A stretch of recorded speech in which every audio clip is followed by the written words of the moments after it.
Good evening, all of you. Welcome back to Ansarkari. So today we are taking up the history question for 2020. So the question says that evaluate the policies of Lord Curzon and their long-term implications on national movement. So the introduction is that Lord Curzon's policy, few were repressive also and few were constructive. However, primary aim जो था that was not India's growth and development, but कहीं ना कहीं constructive role भी play किया है. तो policy of divide and rule थी वो विजिबल थी in the partition of Bengal during 1905 so that was undertaken in the garb of administrative efficiency बोल के किया गया था बट अल्टीमेट जो एम था वो ये था रिलीजियस डिवीजन हो जाए रिलीजियस ग्राउंड्स पे. However, it led to a Swadeshi movement and it sparked nationalist sentiments, boycotts हुए, hence uniting the people for freedom struggle. So ये मैंने impact मतलब implication explain कर दिया national movement पे क्या हुआ. Educational reforms में they were aimed at creating class of loyal Indian elites through providing them access to English education. So passing of Indian Universities Act किया गया by him. जिसकी वजह से ज्यादा सेंट्रलाइजेशन ऑफ एजुकेशन सिस्टम देखा गया, curbing of the national sentiments हुए. But these measures they upset the traditional supporters of the education जो वर्नाकुलर एजुकेशन में प्रमोट करना चाह रहे थे एजुकेशन को, and this deepened the cultural disconnect. So infrastructure development के लिए एफर्ट्स किए गए. सो वहाँ पे प्राइमरी फोकस था जो ब्रिटिश के इंटरेस्ट इन रही थी उसको फुलफिल करना.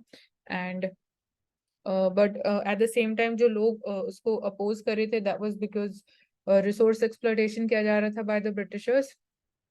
So एक वो चीज हुई. Then fourth was curtailing the freedom of press and speech and expression apart from the Indian Official Secrets Act ये पास की गई और Indian Arms Act. So all these they acted as catalyst in the freedom movement for further agitation.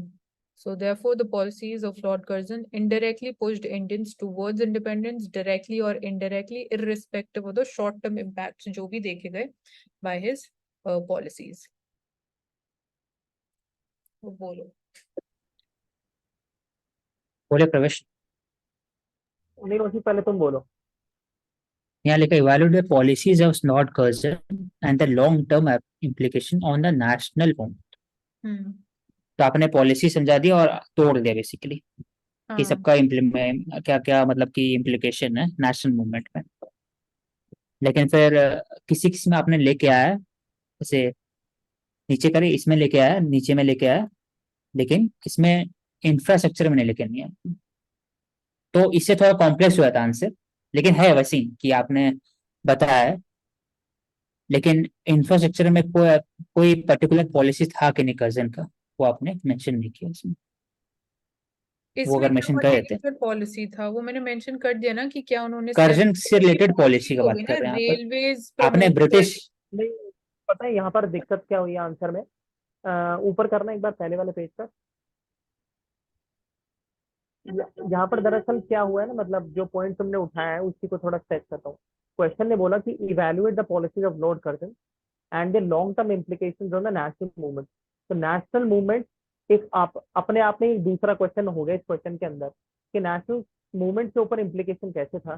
तो अगर पहले point की बात करें policy of divide and rule तो बता दिया बंगाल वगैरह ये सब. और इसके बाद ये बताया कि इट लेड टू स्वदेशी movement sparked national sentiment unite the people for freedom struggle. तो मतलब इवैल्यूएशन यहाँ पर नेशनल मूवमेंट के ऊपर थोड़ा कम दिख रहा है. मतलब दूसरा एजुकेशन रिफॉर्म में बात की गई कि जैसे कि यहाँ पर तो बट मेजर प्रवेश यहाँ पर इवैल्यूएट द कर्जन पॉलिसी को इवैल्यूएट करना है इम्प्लीकेशन और नेशनल. It is not. आपने तो शो ही नहीं किया कैसे. क्या बोल रहे हो आवाज चली गई प्रवेश. मैं बोल रहा हूँ कि नेशनल जो नेशनल मूवमेंट है उसके ऊपर इम्प्लीकेशन मुझे मतलब क्वेश्चन समझा नहीं पा रहा कि कैसे इम्प्लीकेशन आया. इंडियन यूनिवर्सिटी एक्ट आया लेकिन उसने नेशनल मूवमेंट के ऊपर क्या इम्पैक्ट डाला. हाँ वो इतना अलग से नहीं दिख रहा है. ठीक है मतलब यहाँ पे मैंने बस ये एक ही पॉइंट आया है कि डीपन द कल्चरल डिस्कनेक्ट. तो मतलब एक ही चीज आ रही थी मेरे माइंड में कि मतलब नेशनलिस्ट मूवमेंट में वो कैसे रोल प्ले करेंगे. मतलब वो ही है लोगों में थोड़ा और एंगर आ गया वो थोड़े और मतलब इसमें मुझे मैंने सोचा कि अगर इसको तोड़ा जाए अगर आंसर को तब हर एक का अलग अलग इम्प्लीकेशन होगा. वह सोचना ज्यादा टफ होगा एज कम्पेयर टू एक साथ आप पॉलिसी बता करके बाकी सबका इम्प्लीकेशन एक साथ बता सकते हैं. तो मैंने वैसी कोशिश की इसमें जैसे कि नीचे फोर्थ पॉइंट है ना, फोर्थ पॉइंट लिखा है freedom of press, speech expression, Indian official secret act, arms act, लेकिन all these acted as catalyst. तो क्या मतलब, क्या समझूं मैं, कैसे समझूं कैटलिस्ट क्या है, मतलब ये चीज बोल रहा हूँ मैं। हाँ, अब तो इसमें आप क्या नेशनल मूवमेंट का और बात किया क्या लिखते हैं तो एज अ कैटलिस्ट को, और एक्सप्लेन करने के लिए और क्या सब पॉइंट्स लेके आते हैं? आप बताते कि मतलब जो नेशनल मूवमेंट थी उसके अंदर जो हमारे इंडियन मतलब इंडिजिनस जो न्यूज़पेपर्स थे वो किस तरीके से बैन हुए, आप उनका जिक्र करते कि इन एक्ट के अंदर इस तरीके के जो एक या दो एग्जांपल्स आप लेते हैं कि मतलब वो बैन कर दिए गए, तो नेशनल मूवमेंट में जो इंटेलिजेंस सेक्शन था उसको कैसे कर्व किया गया। ठीक है, देखते हैं नीचे का।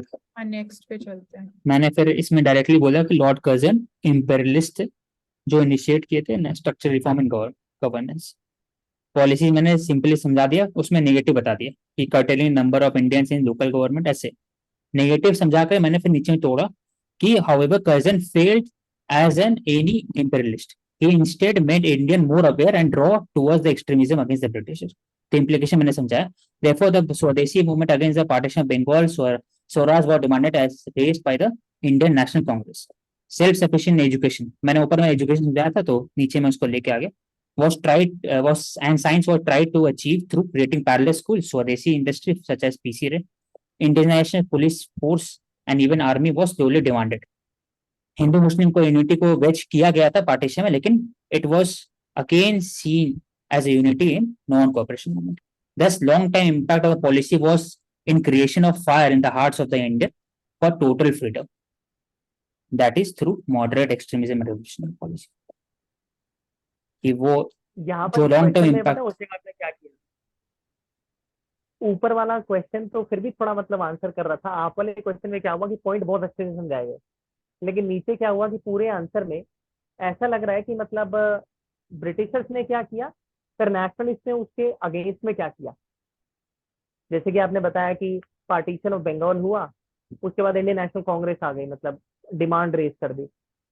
उसके बाद आपने बोला कि सेल्फ सफिशिएंसी साइंस में पैरेलल स्कूल, तो आप औरबिंदो वगैरह के एग्जाम्पल, मतलब पीसी राय का आपने एग्जाम्पल दिया।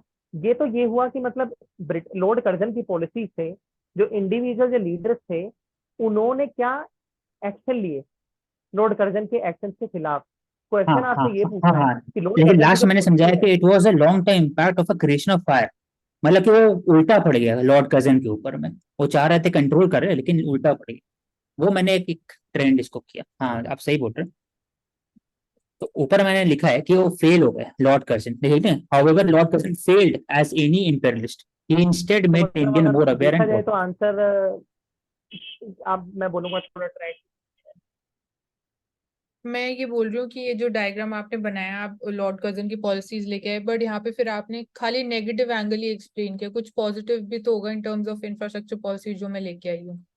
तो मैंने थोड़ा मतलब बैलेंस करने की कोशिश करी, आपने सिर्फ नेगेटिव ही एक्सप्लेन किया है कि उनकी पॉलिसीज का कुछ पॉजिटिव इम्पैक्ट भी तो हुआ होगा, तो वो मिसिंग है। हाँ लेकिन हाँ, अगर ये long term impact on national movement लिखा हुआ था, अगर इवैल्यूएट लिखता द कुछ और। पॉलिसीज, इवैल्यूएट द हाँ पॉलिसीज, उसमें पॉजिटिव इम्पैक्ट तो आ ही सकता है।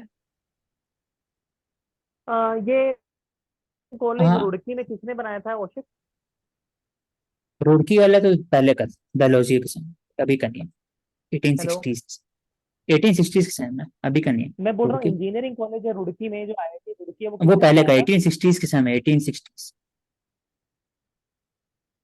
ये लॉर्ड तो डलहौजी लॉर्ड का कर्जन, इतना पॉलिसी था, एक इंफ्रास्ट्रक्चर का था, आर्कियोलॉजिकल डिपार्टमेंट में उन्होंने एक वो restructuring structuring of the old heritage किया था, उसका एक था जो आपने लेके आया था। बस ये 5 ही पॉलिसी थी उनका। अच्छा वाला एग्रीकल्चर कमीशन लेके आ सकते थे, इसमें पुलिस आप रिफॉर्म इस क्वेश्चन का आप इस तरीके से, मतलब मैं अगर इस आंसर को लिखता, मैं इस तरीके से लिखता जैसे कि आपने बताया कि पुलिस कमीशन, पुलिस रिक्रूटमेंट और जो इंडियन यूनिवर्सिटीज एक्ट का अगर मैं एग्जांपल लेता, तो मैं ये लिखता कि इंडियन यूनिवर्सिटी एक्ट बस लॉर्ड कर्जन का है, इवैल्यूएट द पॉलिसी हो गया 2 लाइन में।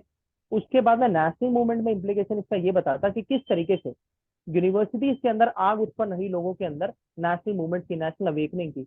इस तरीके से अलग अलग तरीके की ड्रामा जो है, सेमिनार जो है वो हुए यूनिवर्सिटीज के अंदर, जिसने जो मासिस लीडर्स हैं उनको भी सपोर्ट दी, और मतलब एक नेशनल मूवमेंट की जो नींव है उसकी फॉर्मेशन की।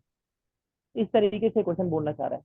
हाँ, ये और इफेक्टिव, टू द पॉइंट होता है ये चीज कम है, आंसर्स दोनों ही आंसर्स में ये कम है। ठीक है, चलो, that's all for today in this history session, and keep watching all the sessions that we have every day. So I hope the topic and the points raised, they are clear. And thank you for joining us.